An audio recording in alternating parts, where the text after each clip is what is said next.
Imagine yourself standing on a beach, looking out over the ocean. Waves crashing against the shore, blue as far as your eyes can see. Let it really sink in, the sheer scope and size of it all.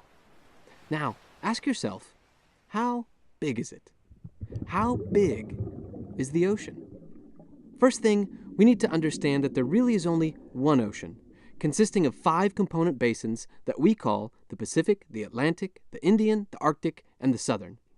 Each of these 5, while generally referred to as oceans in and of themselves, are really and truly a part of a single massive body of water, one ocean, which defines the very face of planet Earth.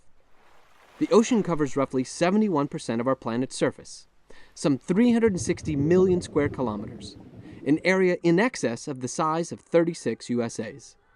With such a vast spread, when viewed from space, the ocean is, by far, the dominant feature of our planet. Speaking of space, the ocean currently holds over 1.3 billion, that's billion with a B, cubic kilometers of water.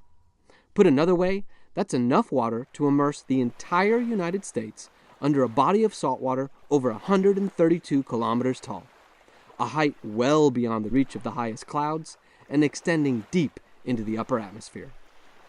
With all that volume, the ocean represents 97% of Earth's total water content. On top of all that, the ocean contains upwards of 99% of the world's biosphere. That is, the spaces and places where life exists. Now let that sink in for a second. The immediate world as we know it, indeed, the totality of all the living space encompassed by the continents themselves, all of that represents only 1% of the biosphere. 1%. The ocean is everything else. So, the ocean is physically massive. Its importance to life is practically unparalleled. It also happens to hold the greatest geological features of our planet. Quickly, here are 4 of the most notable. The ocean contains the world's largest mountain range, the Mid-Ocean Ridge. At roughly 65,000 kilometers long, this underwater range is some 10 times longer than the longest mountain chain found purely on dry land, the Andes. Beneath the Denmark Strait exists the world's largest waterfall.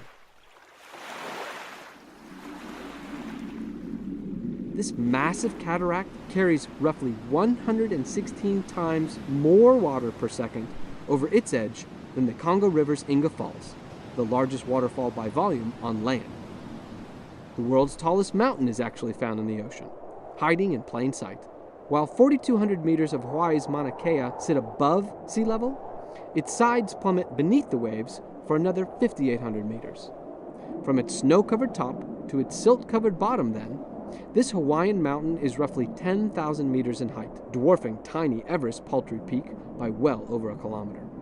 And since we're picking on poor Everest, let's consider the world's deepest canyon, the Challenger Deep, existing 11 kilometers below the ocean's surface, some 6 times deeper than the Grand Canyon. That's deep enough to sink Mount Everest into and still have over 2.1 kilometers of water sitting atop its newly submerged peak. Put another way, the depth of the Challenger Deep is roughly the same height that commercial airliners travel.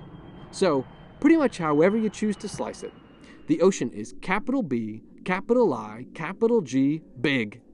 It defines our planet. Home to the greatest geological features, comprises the largest living space, and accordingly is home to the greatest numbers and forms of life on Earth. It is practically incomprehensible in scope. But it is not so big, so vast, so extraordinary as to be untouchable.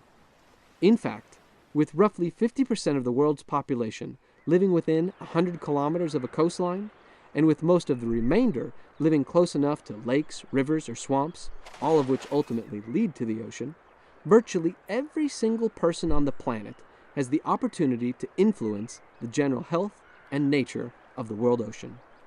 Evidence of human influence is seen in every part of the ocean, no matter how deep, no matter how distant. The ocean defines our planet, but in a very real sense, we define the ocean.